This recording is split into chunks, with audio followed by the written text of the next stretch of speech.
Hello everyone, welcome back to the channel simplifying science with Shilpa. So कैसे हैं आप सब? आई होप आप सबकी प्रिपरेशन बहुत अच्छी चल रही है। अब आप सब ने अपना एक रिवीजन प्लान ज़रूर बना लिया होगा अब तक, क्योंकि अब आपके पास कुछ ही टाइम लेफ्ट है। 22 मार्च से आपके बोर्ड्स हैं। जो लोग 2024 में बोर्ड्स देने जा रहे हैं, 22 मार्च से आपके बोर्ड है, सॉरी फेब से। और 2 मार्च को आपका साइंस का एग्ज़ाम है। सो आज से ठीक 1 महीना बचा आपके साइंस के एग्ज़ाम के लिए। अभी भी अगर आप अपना डेली रूटीन बनाओगे, अभी भी आपके पास 30 डेज़ हैं। अगर आप 22 से आपके एग्ज़ाम है फेब से, फिर भी 20 डेज़ आपके पास अभी भी हैं। 20 डेज़ का एक रिवीजन प्लान बनाओ। डेली के चैप्टर्स डिसाइड करो। सुबह उठते ही आपका काम होना चाहिए, आपको एक टू डू लिस्ट बनानी है। डेली अपने चैप्टर्स लिखो। आज मुझे साइंस में इतने चैप्टर करने हैं, मैथ्स में इतने करने हैं, इंग्लिश में इतने करने हैं, सोशल साइंस में इतने करने हैं, हिंदी में करना है। जो भी आपको करना है एक टू डू लिस्ट बनाओ और उसको फॉलो भी करो। सिर्फ बनाने से कुछ नहीं होगा, आपको फॉलो करना ज़्यादा ज़रूरी है। सुबह उठते ही पहले लिस्ट बनाओ। डेली के ना रियलिस्टिक टारगेट सेट करो। ऐसा नहीं कि आज तो मैं पूरी साइंस ख़त्म कर दूंगा, ऐसे नहीं करना, क्योंकि नहीं होगी एक दिन में, आपको भी पता है। अभी नहीं होगी ना, धीरे धीरे होगी। आप चैप्टर्स डिसाइड करो। अब आपके पास वो टाइम है जल्दी जल्दी रिवाइज करने का। तो जिस भी चैप्टर में आपको थोड़ी बहुत प्रॉब्लम है, आप अभी के 10 डेज़ में ले सकते हो। फेब के फर्स्ट 10 डेज़ आप इसी में यूटिलाइज करो कि जिसमें भी आपको प्रॉब्लम है, चाहे कोई भी सब्जेक्ट है, उसके किसी भी टॉपिक में आपको प्रॉब्लम है, आपका काम होना चाहिए पहले 10 दिन में आपको पहले वो सारे टॉपिक्स करने हैं जिसमें भी आपको प्रॉब्लम आ रही है, जो आपको थोड़ा डिफिकल्ट लगता है। उसके बाद 11 फेब से 20 फेब तक आप सारा रिवीजन करो। जल्दी जल्दी एक एक दिन में जो जो आप रिवाइज कर सकते हो उतना करो। उसके बाद कुछ नया नहीं पढ़ना। फिर 22 फेब को आपका एग्ज़ाम है ही। ऐसे आपको अपने डेली डे को प्लान करना है, उसके अकॉर्डिंग आपको करना है। उठते ही आपको अपनी लिस्ट बनानी है, फिर उस लिस्ट को फॉलो भी करना है और रियलिस्टिक टारगेट्स बनाना। ठीक है, तो स्टार्ट करते हैं। लास्ट वीडियो हमने मेटल्स नॉन मेटल्स का पढ़ा था। कुछ प्रॉपर्टीज़ देखी थी हमने मेटल्स की, कुछ नॉन मेटल्स की, और रिएक्शन देखी थी। मेटल्स एयर के साथ कैसे रिएक्ट करते हैं, मेटल ऑक्साइड बनाते हैं। तो ये सारी हम रिएक्शंस क्यों कर रहे हैं, वो जो रिएक्टिविटी सीरीज होती है उसको फाइंड आउट करने के लिए। तो आज हम पढ़ेंगे reaction of metals with water. Last video हमने देखा था कि मेटल्स एयर के साथ रिएक्ट करके ऑक्साइड बनाते हैं। मेटल्स रिएक्ट विद, और एयर में ऑक्सीजन के साथ रिएक्ट करके वो मेटेलिक ऑक्साइड्स बनाते हैं। और मेटेलिक ऑक्साइड्स का नेचर क्या था, याद है? Metallic oxides are basic in nature. ये बेसिक होते हैं। अब मुझे ये बताओ, मेटेलिक ऑक्साइड क्या बेस से रिएक्ट कर सकते हैं? नहीं कर सकते। क्यों? क्योंकि वो खुद ही बेसिक है। तो metallic oxides will always react with an acid, and when they react with acid they will form salt plus H2। आपको कैसे पता चला कि salt और H2O ही बनेगा? क्यों? क्योंकि मेटेलिक ऑक्साइड खुद बेसिक हैं, वो एसिड से रिएक्ट कर रहे हैं। सो बेस और एसिड रिएक्ट करके क्या बनाएंगे? सॉल्ट और हाइड्रोजन वाटर। ये कौन सी रिएक्शन होती है? Neutralisation reaction. तो ये हमने लास्ट वीडियो में देखा था। मेटल ऑक्सीजन के साथ रिएक्ट करके मेटेलिक ऑक्साइड बनाएगा, जो कि बेसिक इन नेचर होते हैं। Similarly non metallic oxides are acidic in nature and they will react with the base to form salt plus water. Now what happens when metals react with water? Open your book, this page, how do metals react. आप देख रहे मैंने अपनी book में कितने short notes बनाए हुए हैं। आपको भी अपनी बुक में ऐसे ही शॉर्ट नोट्स बनाने होते हैं। देखो, आप अलग नोटबुक मत बनाओ नोट्स के लिए, क्योंकि जब आप रिवाइज करोगे ना, आप एक ही जगह से रिवाइज करोगे, आपको याद नहीं रहेगा आपने कहाँ नोट्स बनाए थे। तो इधर you can use some sticky notes in your book, और आपके बुक में एनसीईआरटी में ही बहुत स्पेस है। उस स्पेस को यूटिलाइज करके ऐसे ही आप शॉर्ट नोट्स बना सकते हो।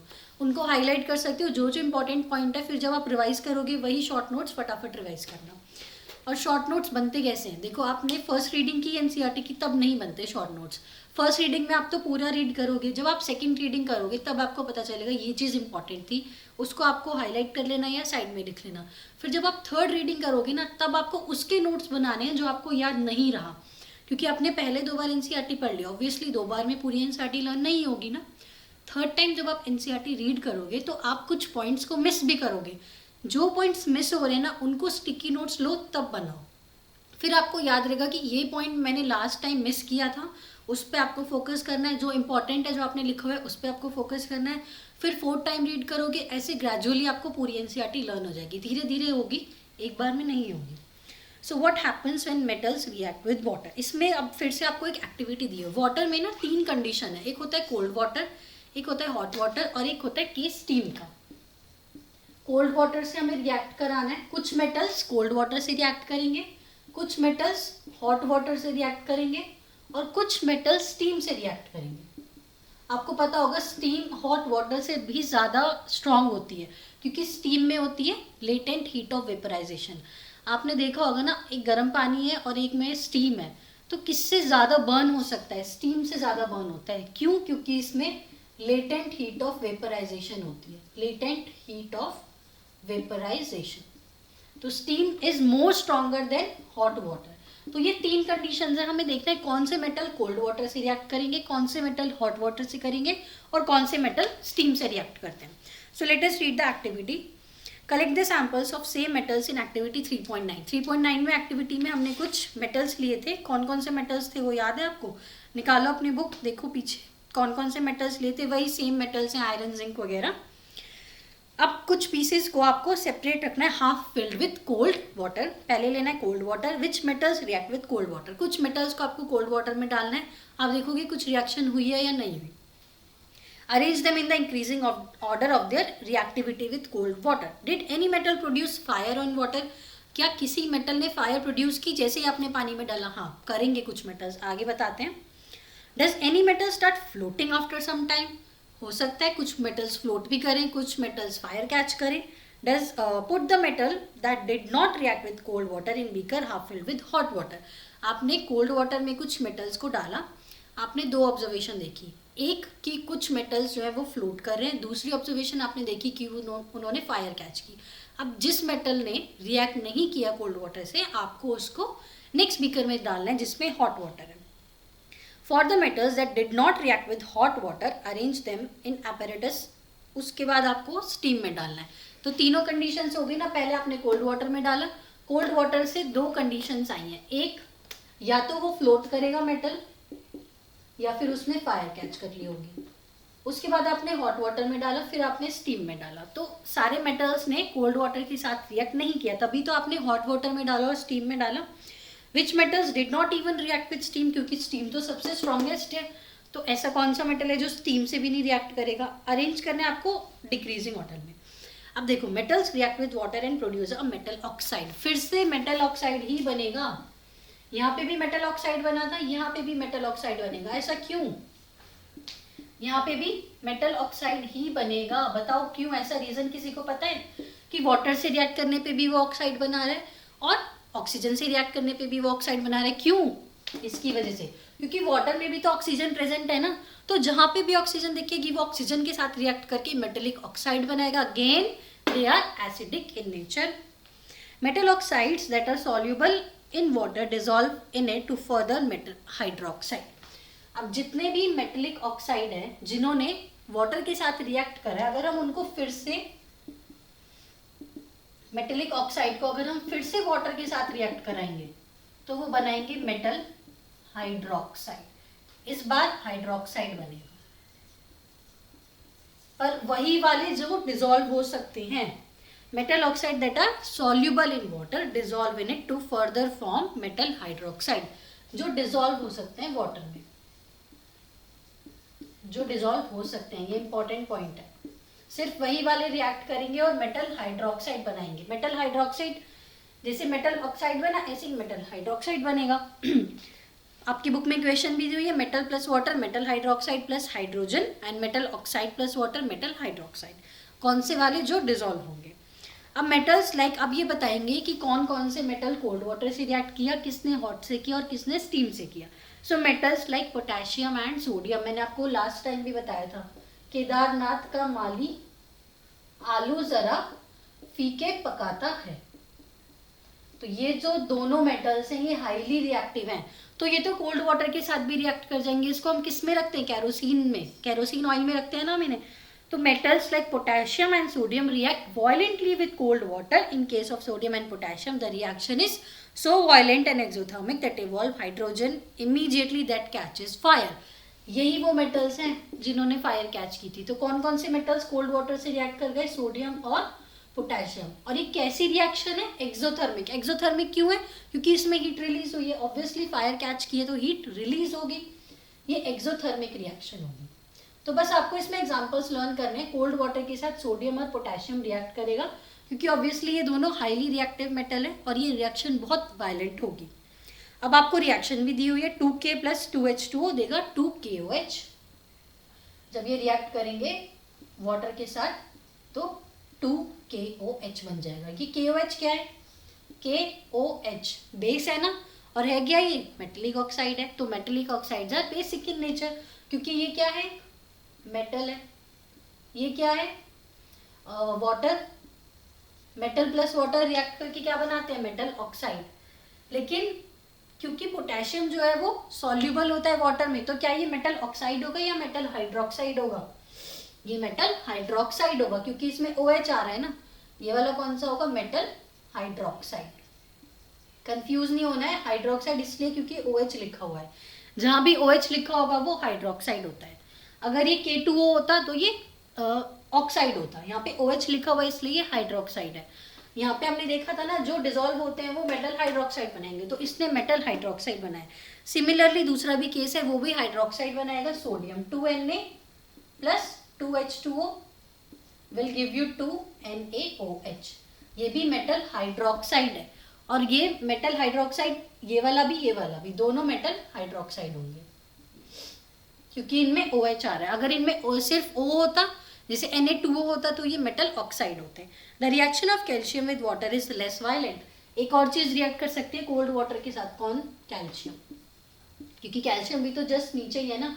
तो जनरली पहले 3 रिएक्टिव होते हैं, but first 2 are more reactive, most reactive भी कह सकते हो। एक और हो गया कैल्शियम, बट कैल्शियम फ्लोट करेगा। कैल्शियम फ्लोट करेगा और फायर कौन कैच करेगा? सोडियम और पोटेशियम।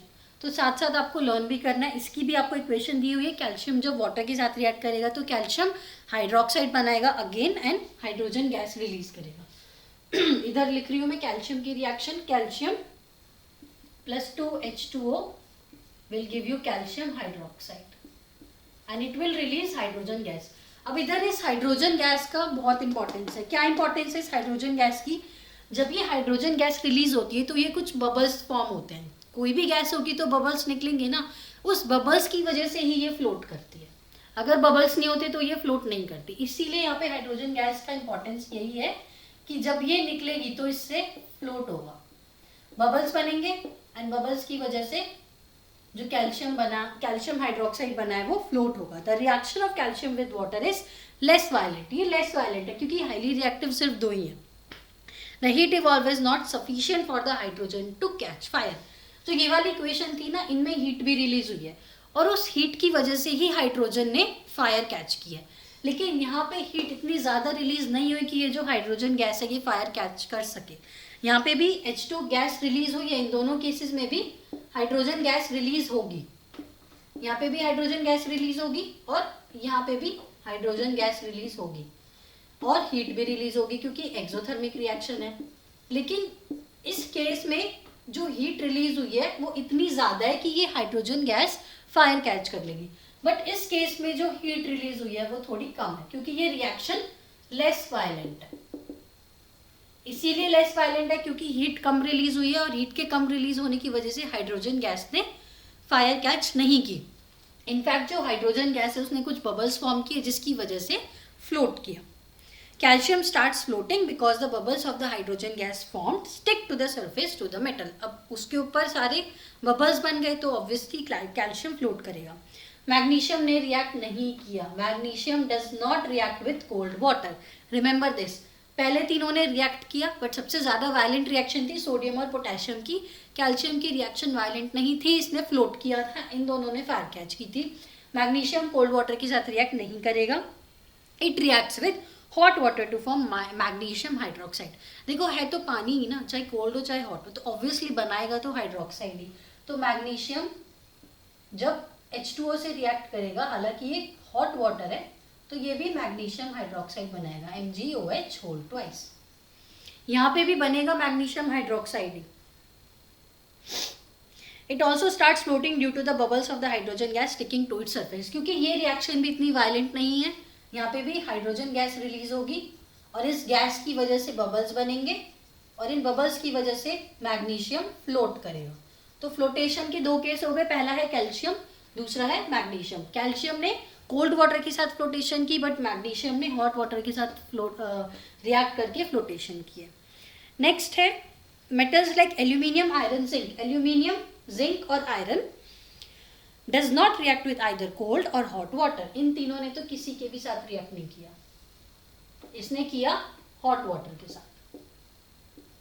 लेकिन एल्यूमिनियम, जिंक और आयरन ने ना तो कोल्ड वाटर के साथ रिएक्ट किया ना हॉट वाटर के साथ रिएक्ट किया, but they react with the steam to form metal oxide and hydrogen gas. But इन्होंने स्टीम के साथ रिएक्ट किया, कोल्ड और हॉट के साथ तो नहीं किया, बट स्टीम के साथ रिएक्ट किया। अब हम इसकी रिएक्शन देखते हैं।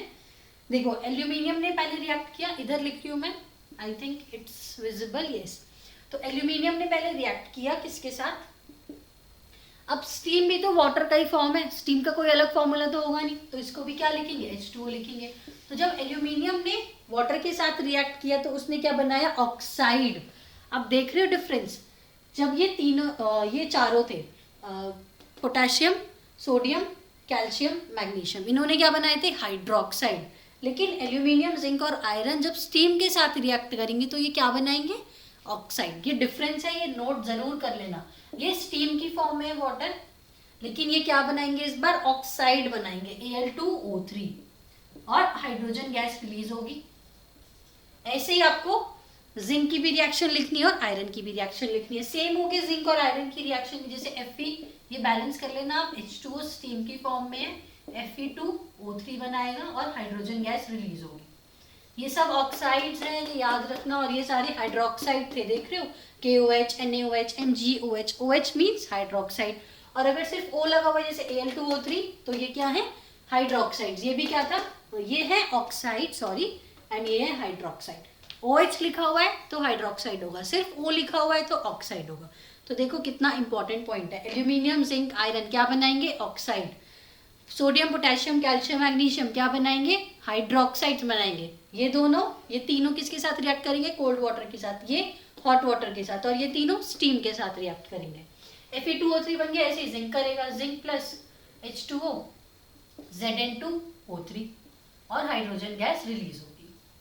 ये आप बैलेंस कर लेना equation. Metals such as lead, copper, silver and gold do not react with anything. इन्होंने किसी के साथ नहीं, क्योंकि हाइड्रोजन से नीचे होते हैं वो तो बहुत लेस रिएक्टिव होते हैं, वो तो रिएक्ट करेंगे ही नहीं, बस हाइड्रोजन से ऊपर वाले ही रिएक्ट करते हैं। बट इसने भी रिएक्ट नहीं किया, इसने किसी के साथ भी रिएक्ट नहीं किया। तो एक क्वेश्चन आ सकता है, क्या जितने भी एलिमेंट्स हाइड्रोजन से ऊपर है वो सारे रिएक्ट करेंगे वाटर के किसी भी फॉर्म से? नो, ये नहीं करेगा, लेड नहीं करेगा, बाकी सब रिएक्ट करेंगे। पहले तीन किससे करेंगे? कोल्ड वाटर से। मैग्नीशियम किससे करेगा? हॉट वाटर से।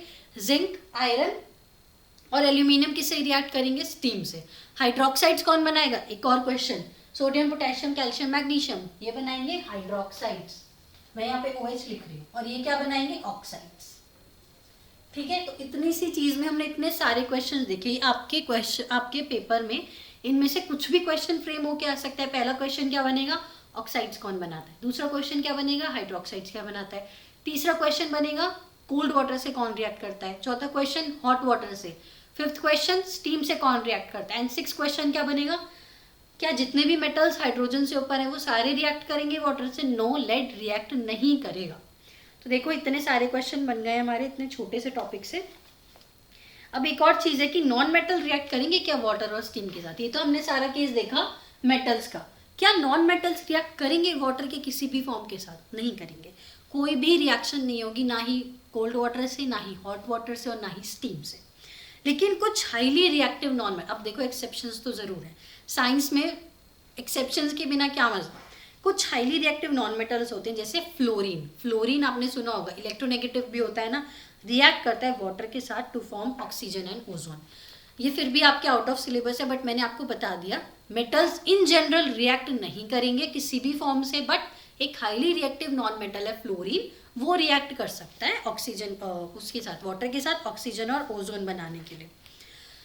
इससे क्या कंक्लूड करोगे? जो हाईली रिएक्टिव मेटल्स हैं वो कोल्ड वाटर के साथ रिएक्ट कर सकते हैं, लेकिन जो लीस्ट रिएक्टिव है वो किसी भी फॉर्म से रिएक्ट नहीं करेंगे। अब आता है कि मेटल एसिड के साथ कैसे रिएक्ट करते हैं। ये तो आपने एसिड, बेसिस एंड सॉल्ट में भी पढ़ा होगा। So can I rub this? I hope ये सब आपको क्लियर होगा। इसमें जितनी भी चीजें हैं आप नोट कर सकते हो। ये सोडियम वाटर के साथ रिएक्ट कर रहा है, मैग्नीशियम वाटर के साथ। मेटल और एसिड की रिएक्शन हमने एसिड बेस और सॉल्ट में भी देखी थी। मेटल्स रिएक्ट करते हैं एसिड के साथ, क्या क्या बनाते हैं याद है?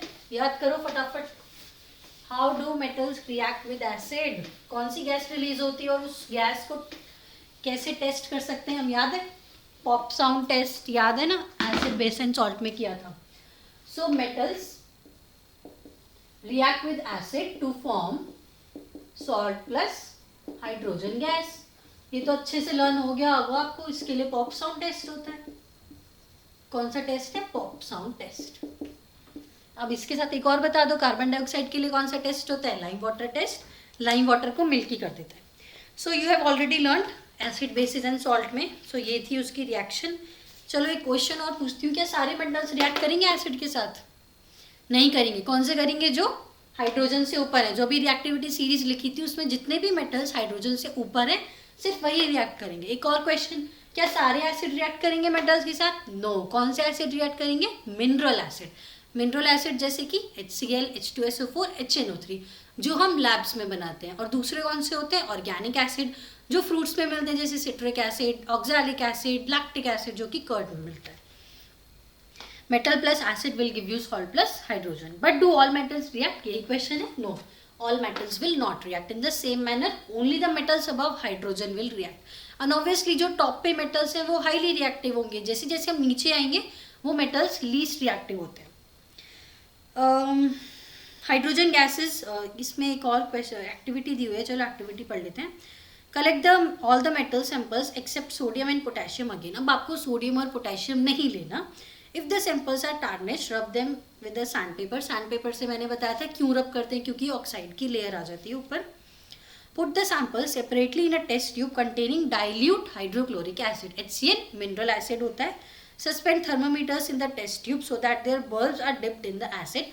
आपको थर्मोमीटर्स डालने हैं कुछ एसिड में। Observe the rate of formation of bubbles carefully.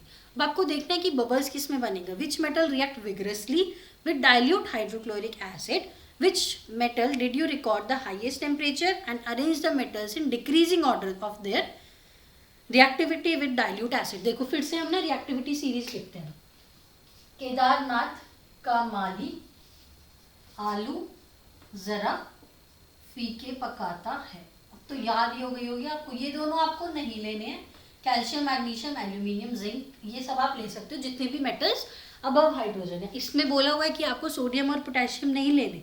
तो जब आपने ये रिएक्टिविटी सीरीज लिखी तो आपको पता है कि ऊपर के दो तो हाईली रिएक्टिव हैं, तो इसलिए हमने इनको लिया ही नहीं है। उसके बाद आपको इक्वेशंस लिखनी है मैग्नीशियम, एल्यूमिनियम, इन सब की। Hydrogen gas is not evolve when a metal reacts with nitric acid. अच्छा, पहले इसका कंक्लूजन देखते हैं। इन्होंने बोला था ना कि कौन सा मेटल सबसे ज़्यादा रिएक्ट करेगा हाइड्रोक्लोरिक एसिड के साथ। अब आपको पता है जब ये दोनों नहीं है तो obviously calcium, magnesium, aluminium, zinc. तो मैंने आपको बताया था ना ये एक्टिविटी हम क्यों कर रहे हैं, ताकि हमें ये रिएक्टिविटी सीरीज पता चल जाए। तो इस एक्टिविटी के बाद हमें यही पता चला कि कैल्शियम ज़्यादा रिएक्टिव है, मैग्नीशियम कम रिएक्टिव है, एल्यूमिनियम और कम है और जिंक और कम है। तो इस ऑर्डर में हमने अरेंज कर दिया। बस यही करना था एक्टिविटी में। और किस में सबसे ज़्यादा टेम्परेचर होगा? ऑब्वियसली कैल्शियम में, क्योंकि वो ज़्यादा रिएक्टिव है। अब इन्होंने बोला कि अगर कोई मेटल, मैंने आपको बताया था कि सारे एसिड रिएक्ट नहीं करते। कौन कौन से करते हैं? जो मिनरल एसिड होते हैं, जैसे HCl और H2SO4 और HNO3। बट मेजरली हम HCl और H2SO4 ही यूज़ करते हैं। HCl और H2SO4। HNO3 को हम इतना यूज़ नहीं कर रहे। आपने भी देखा होगा अपनी बुक में HNO3 के एग्जाम्पल नहीं है। क्यों नहीं है? क्यों? क्योंकि HNO3 में ना हाइड्रोजन गैस ही नहीं इवॉल्व होती। फिर तो हमारा ये इक्वेशन ही बेकार हो जाएगी अगर हाइड्रोजन गैस ही नहीं इवॉल्व होगी। यही बोल रहे हैं, पढ़ते हैं। Hydrogen gas is not evolved when a metal reacts with nitric acid. It is because HNO3 is strong oxidising agent. आपको पता है HNO3 ना बहुत स्ट्रॉन्ग एसिड है। ये दोनों फिर भी इतने नहीं। और बार बार देखो बुक में आ रहा है ना टर्म डाइल्यूट, ये फिर भी डाइल्यूट है। बट HNO3 तो बहुत स्ट्रॉन्ग एसिड है और ये एक स्ट्रॉन्ग ऑक्सीडाइजिंग एजेंट भी है। साथ साथ ऑक्सीडाइजिंग एजेंट भी है एक स्ट्रॉन्ग एसिड होने के साथ साथ। तो इसकी वजह से क्या होता है? It oxidises the hydrogen produce to water and itself get reduce to any of the nitrogen oxide. ये जो HNO3 है ये बहुत स्ट्रॉन्ग ऑक्सीडाइजिंग एजेंट है। ऑक्सीडाइजिंग एजेंट होने का मतलब कि वो ऑक्सीजन देगा किसी को। ये जो हाइड्रोजन गैस निकली है ना, ये इसको ऑक्सीजन दे देगा और आपको पता है अगर हम हाइड्रोजन गैस में ऑक्सीजन ऐड कर देंगे तो ये वाटर बन जाएगा। इसीलिए हम नाइट्रिक एसिड को यूज़ नहीं करते। अगर नाइट्रिक एसिड यूज़ कर लिया तो हमारी हाइड्रोजन गैस नहीं निकलेगी, और अगर हाइड्रोजन गैस नहीं निकलेगी तो हमें पता कैसे चलेगा कि रिएक्शन कौन सी है। हमें पता कैसे चलता है कि मेटल और एसिड रिएक्ट करें। ये जो हाइड्रोजन गैस निकलती है ना, इसके पास हम एक बर्निंग कैंडल को लेके जाते हैं। अब हमें नहीं पता ना कौन सी गैस भी निकल रही है। सपोज आपके पास एक टेस्ट ट्यूब है, आपने उसमें मेटल और एसिड डाला, उसमें रिएक्शन होगी ऑब्वियसली और उसमें से कुछ फ्यूम्स निकलेंगे। अब आपको नहीं पता, मान लो एग्जामिनर ने आपको ये करके दे दिया और आपको बोला कि बताओ मैंने कौन सी रिएक्शन करी है, तो आप क्या करोगे? पहला टास्क यही है आपका कि आप कैसे फाइंड आउट करोगे कि कौन सी रिएक्शन करके दी एग्जामिनर ने। तो आप एक बार बर्निंग कैंडल लेके आओगे, अगर उसमें पॉप साउंड टेस्ट आई तो आप बोलोगे कि ये तो मेटल और एसिड की रिएक्शन है, क्योंकि मेटल और एसिड ही रिएक्ट करके सॉल्ट और H2 बनाते हैं। मान लो पहली बार में आपने जब बर्निंग कैंडल आप लेके गए, पॉप साउंड नहीं आई। दूसरा काम आपने क्या किया? CO2 गैस निकल सकती है, आपने सोचा। फिर आप लाइम वाटर लेके गए, उसके पास लेके गए, लाइम वाटर मिल्की हो गया, तो दैट मीन्स कौन सी गैस है? कार्बन डाइऑक्साइड गैस है। फिर क्या हो सकता है? मेटल ऑक्साइड हो सकता है या मेटल हाइड्रोक्साइड हो सकता है। इसीलिए इस गैस का इवॉल्व होना बहुत ज़रूरी है, क्योंकि गैस की वजह से ही आपको पता चलेगा कि कौन सी रिएक्शन हुई है। समझ आ गया? HNO3 क्यों नहीं लेते, ये भी इंपॉर्टेंट क्वेश्चन बन सकता है एग्जाम में, that why don't we use HNO3 in this reaction? Can we use HNO3 in this reaction? No, we cannot use, because it is a strong oxidizing agent and it is so strong that it will oxidize the hydrogen gas produced to form water. All right, तो एक और potent question बना यहाँ से, but magnesium and manganese react with very dilute HNO3 to evolve H2 gas. Exceptions are everywhere. magnesium और manganese ये भी react कर सकते हैं बट वेरी डाइल्यूट HNO3 के साथ। अगर ये बहुत डाइल्यूट हो जाएगा तो इसकी जो ऑक्सीडाइजिंग पावर है वो भी कम हो जाएगी, तब ये हाइड्रोजन गैस रिलीज कर सकता है। बट फिर से एक और क्वेश्चन, क्या सारे मेटल रिएक्ट करेंगे HNO3 के साथ? नो, सिर्फ मैग्नीशियम और मैग्नीज रिएक्ट करेगा। इतने से पैराग्राफ में इतने सारे क्वेश्चन बन गए, इसीलिए बोलते हैं NCERT को रीड करो। ठीक है, फिर से बता देती हूँ। पहला क्वेश्चन क्या बनेगा? क्या सारे एसिड रिएक्ट कर सकते हैं मेटल के साथ हाइड्रोजन गैस इवॉल्व करने के लिए? नहीं कर सकते। दूसरा क्वेश्चन क्या बनेगा? हम HNO3 को क्यों नहीं यूज कर सकते एक मेटल के साथ रिएक्शन में? क्योंकि वो इतना स्ट्रॉन्ग ऑक्सीडाइजिंग एजेंट होता है कि जो हाइड्रोजन गैस रिलीज होगी वो उसको ऑक्सीडाइज करके वाटर बना देगा। नेक्स्ट क्वेश्चन क्या बनेगा? क्या कोई एक्सेप्शन है जिसके साथ HNO3 रिएक्ट कर सकता है? हाँ है। कौन कौन सा?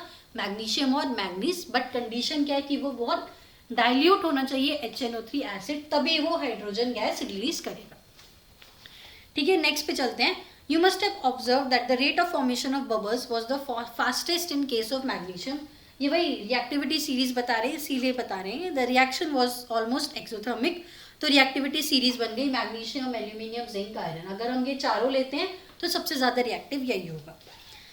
अब एक और चीज़ आती है, एक और है, रुको रुको। In case of copper no bubbles were seen and the temperature also remain unchanged. This shows that copper does not react with dilute HCl। Copper तो हमें दिख ही नहीं रहा हाइड्रोजन से ऊपर, वो तो बहुत नीचे आता है ना, तो कॉपर तो करेगा ही नहीं, उसमें बबल्स भी नहीं बने। अब एक टर्म दी हुई है आपकी बुक में जो कि बहुत इंपॉर्टेंट है, again aqua regia. Aqua regia इसको क्या बोलते हैं? हमने इसको ना रॉयल एसिड भी बोलते हैं, रॉयल एसिड। इसमें H2SO4 होता है और HNO3 होता है, सॉरी HCl होता है और HNO3, इन दोनों का मिक्सचर होता है ये। अब आप खुद सोचो HNO3 कितना स्ट्रॉन्ग एसिड है, उसमें भी आप HCl में डाल रहे हो, दो एसिड मिलके तो क्या ही मचा देंगे। तो ये तो वैसे ही बहुत स्ट्रॉन्ग एसिड है, ये भी स्ट्रॉन्ग ही होता है obviously. Just a second, let me plug in the charger, just a second.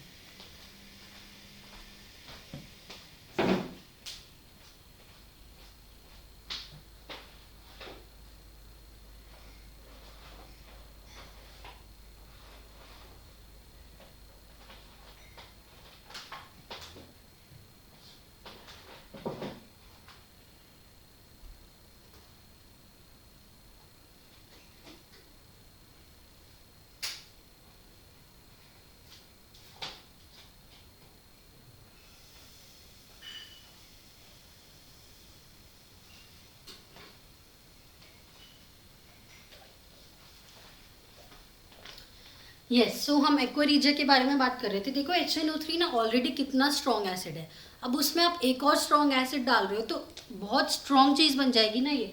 इसको बोलते हैं हम एक्वा रीजिया। तो इसकी ना एक कंसंट्रेशन होती है, आपको इस कंसंट्रेशन में लेना होता है। 3 पार्ट्स आपको HCl के लेने, ऑब्वियसली ना ये तो बहुत ही स्ट्रॉन्ग है, इसके 3 नहीं ले सकते। याद करने का तरीका देख लो, क्योंकि ये थोड़ा सा लेस एसिडिक होता है, इसलिए हमने इसके 3 लिए, इसका 1 लिया। तो 3:1 की रेशो में आपको इसको लेना होता है। इसको हम एक्वा रीजिया बोलते हैं। और ये इतना स्ट्रॉन्ग एसिड होता है कि ये गोल्ड को भी मेल्ट कर सकता है। बहुत स्ट्रॉन्ग एसिड होता है, वेरी वेरी वेरी स्ट्रॉन्ग। ये भी याद कर लेना, लिख लो, शॉर्ट नोट्स बना लो या हाईलाइट कर लो, कुछ भी कर लो, बस याद कर लेना। एक्वा रीजिया, 3 HCl और 1 HNO3। So it can dissolve gold even though neither of these acids can do alone. अकेले अकेले कोई गोल्ड को डिजोल्व नहीं कर सकता। यूनिटी में पावर होती है ना, तो अकेले अकेले कोई किसी को डिजोल्व नहीं कर सकता, लेकिन जब दोनों मिल जाएंगे तो ये गोल्ड को भी डिजोल्व कर सकता है। Aqua regia is highly corrosive. It is one of the few reagent that is able to dissolve gold and platinum. Platinum को भी डिजोल्व कर देगा और गोल्ड को भी, दोनों को डिजोल्व कर सकता है। अब हम देखते हैं how do metals react with solution of other metal salts. दूसरे मेटल के सॉल्ट से, यानी इससे कैसे रिएक्ट करेगा। अब देखो फिर से एक एक्टिविटी है, take a clean wire of copper and iron nail. आपको एक कॉपर की वायर लेनी है, एक आयरन नेल लेना है। Put the copper wire in a solution of iron sulphate. Copper wire को आयरन सल्फेट के सोल्यूशन में डालना है और आयरन नेल को कॉपर सल्फेट के सोल्यूशन में। दोनों को, कॉपर को आयरन सल्फेट के और आयरन को कॉपर सल्फेट के ऑपोजिट करना है। फिर आपको कुछ ऑब्जर्वेशन रिकॉर्ड करनी है। In which test tube did you find a reaction has occurred. किसी एक ही टेस्ट ट्यूब में रिएक्शन हो गया। अब ऐसा क्यों हुआ है, देखो आपके पास ना 2 टेस्ट ट्यूब है। पहली टेस्ट ट्यूब में आपने क्या लिया था, कॉपर सल्फेट का सोल्यूशन लेना है। ये CuSO4, मैं यहाँ पे S लिख रही हूँ, सॉरी SOL लिख देती हूँ, कभी S से आप सॉलिड समझो। कॉपर सल्फेट का आपने इसमें सॉल्यूशन लिया है और इसमें आपने एक आयरन नेल को डिप किया, ठीक है, ये आपका आयरन नेल।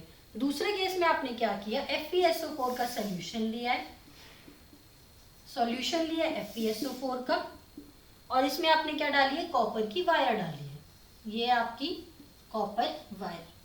अब आप जरा सोचो किस केस में रिएक्शन होगी और ऐसा क्यों हो रहा है कि सिर्फ एक ही टेस्ट ट्यूब में रिएक्शन हो रही है तो दोनों चीजें सेम, बस एक में एक चीज लिक्विड है, एक चीज सॉलिड है, दूसरे में वही चीज सॉलिड है और दूसरी चीज लिक्विड है।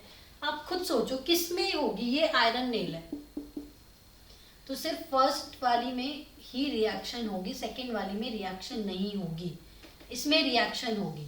Y, the answer lies in the reactivity series. ऐसा क्यों हुआ, पढ़ते हैं चलो। रिएक्टिव मेटल्स कैन डिस्प्लेस, सुना होगा ना डिस्प्लेसमेंट रिएक्शन। तो reactive metals can displace reactive metals from there compounds in the solution और मोल्टन फॉर्म। कौन ज्यादा रिएक्टिव है, कॉपर या आयरन? कौन ज्यादा रिएक्टिव है? इसमें क्या दिख रहा है, आयरन दिख रहा है, यानी कॉपर तो नीचे ही होगा तो ऑब्वियसली वो लीस्ट रिएक्टिव है। तो यहाँ पे CuSO4 है और यहाँ पे आयरन नेल है। तो आयरन नेल क्या कॉपर को डिस्प्लेस कर सकती है? आयरन तो कॉपर को डिस्प्लेस कर सकता है ना, बट क्या कॉपर आयरन को डिस्प्लेस कर सकता है? नहीं, जो स्ट्रॉन्ग होता है वही डिस्प्लेस करता है। So we have seen in the previous sections that all metals are not equally reactive. Obviously हमें पता है ना, सारे मेटल्स तो इक्वली रिएक्टिव नहीं है। We check the reactivity of various metals with oxygen, water and acid. हमने सारी रिएक्शंस देखी, but all metals do not react with these reagents.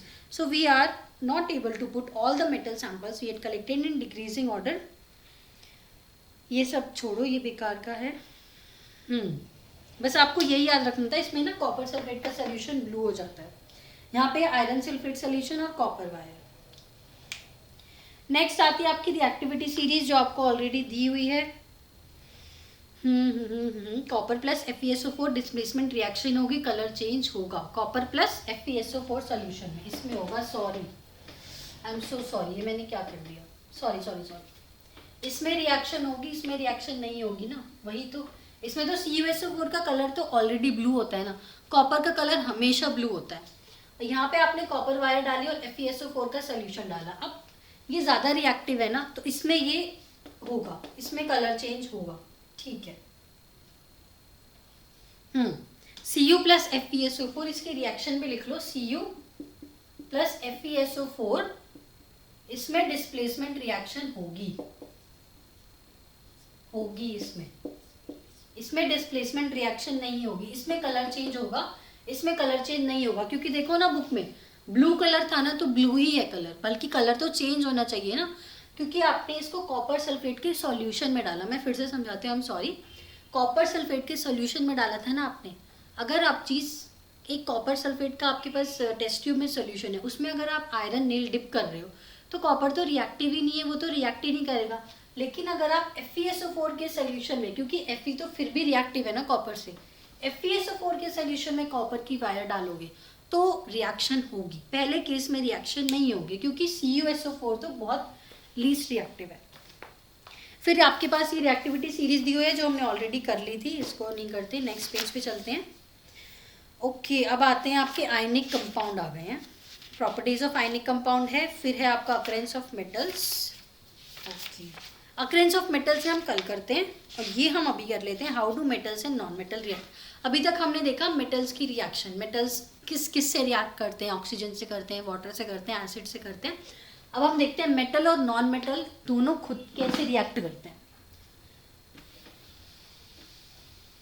तो मेटल और नॉन मेटल दोनों रिएक्ट करके क्या बनाते हैं, आयनिक कंपाउंड बनाते हैं।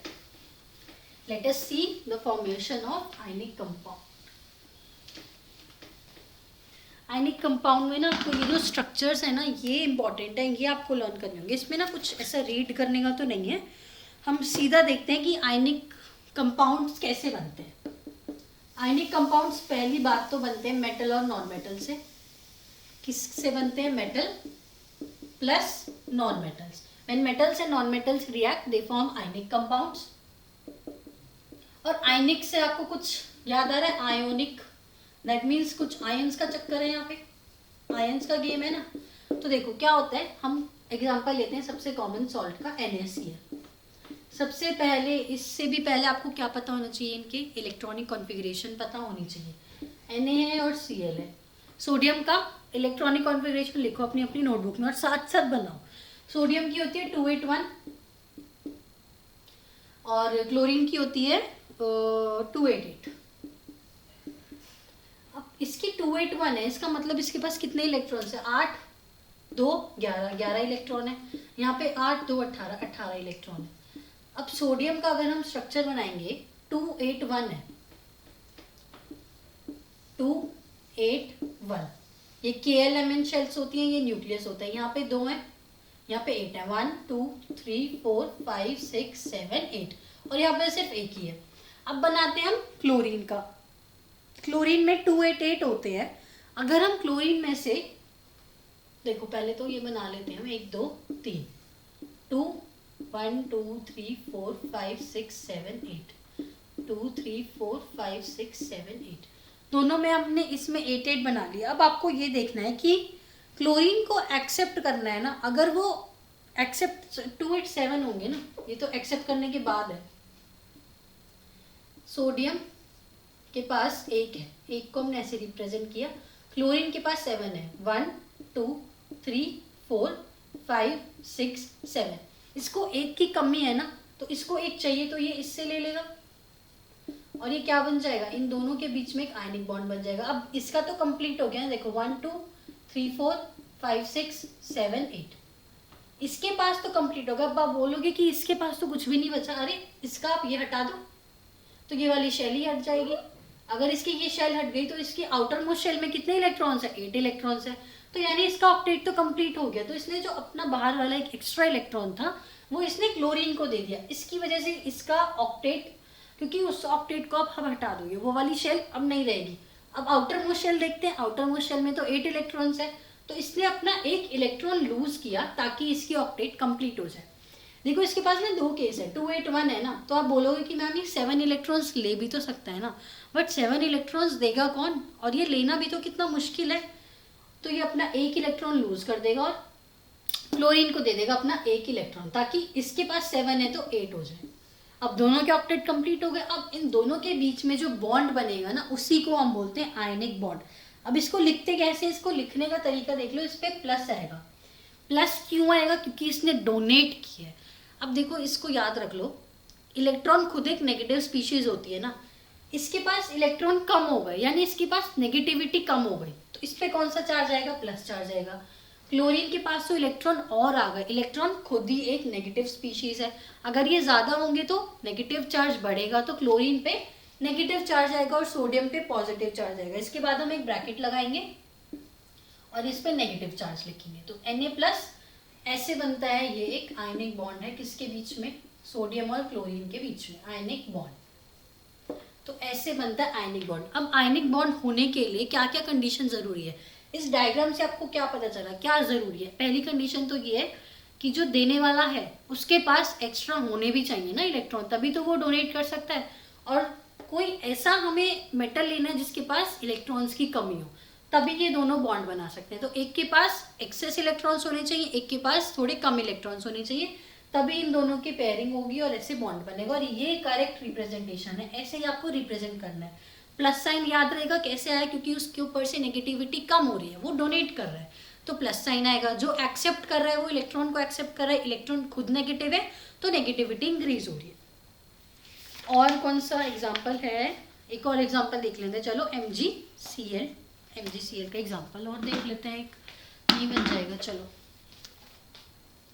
MgCl2 होता है वैसे तो, अपनी अपनी नोटबुक्स निकालो और साथ साथ ड्रॉ करो। पहले Mg लिखेंगे, इसके ऊपर कितने इलेक्ट्रॉन्स की कमी है कि कौन लेगा या कौन देगा ये आपको पता होना चाहिए इलेक्ट्रॉनिक कॉन्फ़िगरेशन से। तो Mg का होता है 282, यानी इसके पास 2 इलेक्ट्रॉन एक्स्ट्रा है। फिर से बनाओ, ये हो गया इसका न्यूक्लियस KLM। M शेल में 2 इलेक्ट्रॉन है, लेकिन अंदर वाली जो शेल है उस पर पूरे 8 है, 1 2 3 4 5 6 7 8। तो क्या ये अपने दोनों इलेक्ट्रॉन्स को डोनेट कर सकता है? कर सकता है। किसको करेगा? क्लोरीन को करेगा। क्लोरीन अगेन 287 होता है, तो इसके पास तो 1 की कमी है, पर होने कितने हैं? 2। एक और क्लोरीन आ गया 287 वाला, 1 इलेक्ट्रॉन ये ले लेगा, 1 इलेक्ट्रॉन ये ले लेगा, ऐसे बनेगा MgCl2 का। तो Mg का बनाते हैं पहले, 2 एक्स्ट्रा इलेक्ट्रॉन है ना इसके पास, तो ऐसे करेंगे, यहाँ पे 1 क्लोरीन, यहाँ पे 1 क्लोरीन, 1 2 3 4 5 6 7, 1 2 3 4 5 6 7। तो एक ये इसको दे देगा और एक ये इसको दे देगा। तो अब कैसे बनेगा? MgCl Cl, यहाँ पे एक Mg वाला क्रॉस वाला साइन और एक क्लोरीन का खुद का। 1 2 3 4 5 6 7 8 कंप्लीट हो गया। 1 2 3 4 5 6 7 8 ऐसे कंप्लीट हो गए दोनों के। इस पे भी 8 हो गए, इस पे भी 8 हो गए। अब इसको तो चाहिए ही नहीं क्योंकि इसने ये 2 हटा दिए, तो इसके आउटर मोस्ट शेल को भी हटा दो। अब इसकी जो आउटर मोस्ट शेल है उसमें पूरे 8 इलेक्ट्रॉन्स है, तो इसको कैसे रिप्रेजेंट करेंगे? अब देखो इसने ना 2 इलेक्ट्रॉन दिए हैं तो 2 आएगा चार्ज, जितने इलेक्ट्रॉन दोगे उतना आएगा। यहाँ पे उसने सिर्फ 1 ही दिया था, तो या तो प्लस लिख लो या +1 लिख दो, दे आर द सेम।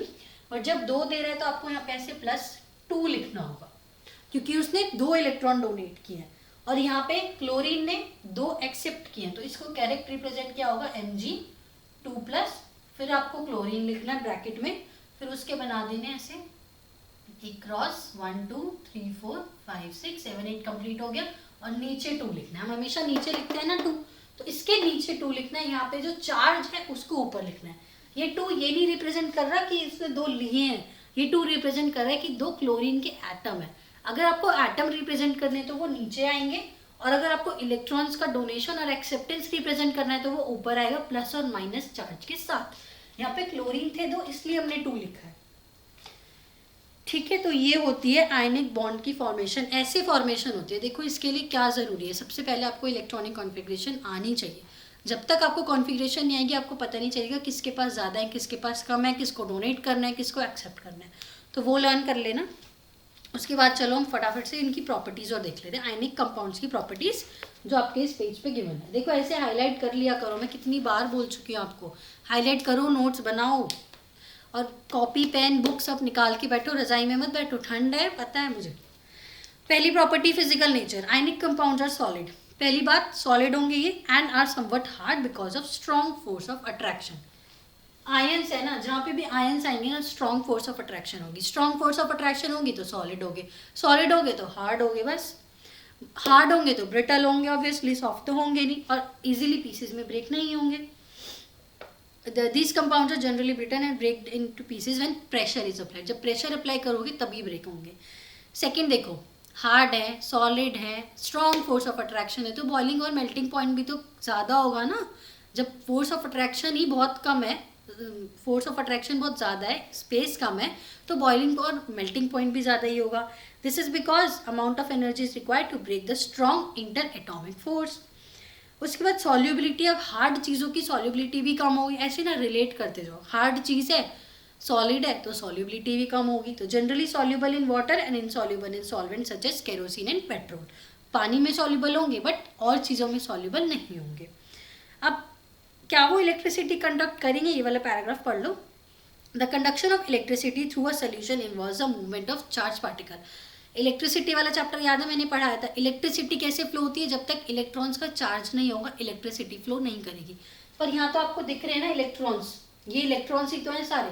तो हो सकती है ना, ऐसे इमेजिन कर लेना इलेक्ट्रॉन्स हाँ हमें दिखते हैं, तो ऑब्वियसली इलेक्ट्रिसिटी कंडक्ट होगी. बट कौन सी स्टेट में होगी, मोल्टन स्टेट में. पढ़ो इसमें. A solution of an ionic compound in water contain ions. Ions है ना, +2 -2 ये सब ions है, चार्ज है, which move to the opposite electrodes when electricity is passed. Obviously electrons positive terminal पे जाते हैं. Ionic compounds in the solid state do not conduct electricity. Solid में क्यों नहीं करेंगे, क्योंकि solid में ना बहुत पैक्ड है, वो उनका मूवमेंट ही नहीं हो रहा. जब तक इलेक्ट्रॉन्स मूव नहीं करेंगे तब तक वो इलेक्ट्रिसिटी कैसे कंडक्ट करेंगे. तो बस यही याद रखना, सॉलिड है, हार्ड है, मेल्टिंग पॉइंट बॉइलिंग पॉइंट भी ज़्यादा होगा. हार्ड है तो सॉल्यूबल पानी में तो होंगे बट बाकी चीज़ों में नहीं होंगे. अब हार्ड है तो इलेक्ट्रॉन्स पैक्ड है एकदम, वो मूव नहीं कर पा रहे, तो इलेक्ट्रिसिटी भी कंडक्ट नहीं कर पाएंगे सॉलिड स्टेट में due to their rigid structure. लेकिन कंडक्ट कर सकते हैं इलेक्ट्रिसिटी मोल्टन स्टेट में. अब मोल्टन स्टेट में जब वो आ जाएंगे तो इलेक्ट्रॉन्स तो फ्रीली मूव कर सकते हैं ना.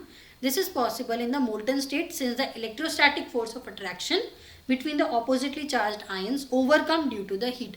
हीट की वजह से वो जो अट्रैक्शन है वो थोड़ा कम होने लगेगा, जिससे इलेक्ट्रॉन्स का मूवमेंट ईजिली हो जाएगा. दस the ions move freely and conduct electricity. तो ये थे सारे पॉइंट. उनकी प्रॉपर्टीज़ तो बहुत ईजी, आई थिंक सब याद हो गई होंगी. हार्ड होते हैं, सॉलिड होते हैं, बॉइलिंग पॉइंट ज़्यादा होगा. हार्ड है तो फिर सॉल्युबल पानी में होंगे बट और चीज़ों में नहीं होंगे. सॉलिड है तो इलेक्ट्रॉन का मूवमेंट नहीं होगा तो इलेक्ट्रिसिटी कंडक्ट नहीं करेंगे. बट मोल्टन स्टेट में हीट की वजह से जो फोर्स ऑफ अट्रैक्शन है वो वीक होने लगेगा, जिससे इलेक्ट्रॉन फ्लो करेंगे और इलेक्ट्रिसिटी कंडक्ट करेंगे. तो ये था प्रॉपर्टीज़ के बारे में और जो रिएक्शंस देखी आयनिक कंपाउंड्स. कल हम करते हैं अकरेंस ऑफ मेटल्स. ये कल कंप्लीट हो जाएगा चैप्टर. आई होप आप सबको ये चैप्टर समझ आ रहा होगा अब तक जितना भी मैंने पढ़ा है. आप सब कमेंट्स में आज मुझे बताइए कि किस किस ने अपना शेड्यूल बनाया, किसका क्या क्या रिवाइज हो गया, क्या रह गया. चाहे साइंस हो, कोई भी सब्जेक्ट का आप मुझे बताओ कमेंट्स में. किसी को कोई हेल्प चाहिए अपने डेली शेड्यूल को प्लान करने में या कुछ भी, तो आप मुझे कांटेक्ट कर सकते हैं. आप टेलीग्राम में ग्रुप है उसको ज्वाइन कर सकते हैं. वहाँ पे हम कुछ भी, आपको जो भी डाउट है वो आप पूछ सकते हो मुझसे. बाकी सब अपना आज से शेड्यूल बनाएंगे और नीचे मुझे आज कमेंट्स में सब बताएंगे किसके कितने चैप्टर्स रिवाइज हो गए हैं साइंस के, या जो भी सब्जेक्ट है साइंस के बता दो क्या क्या रिवाइज हो गए हैं और किस किस ने अपना डेली शेड्यूल अब तक नहीं बनाया तो आज से शुरू करो. Okay, so that's all for today. Thank you for watching. Bye, see you in the next one.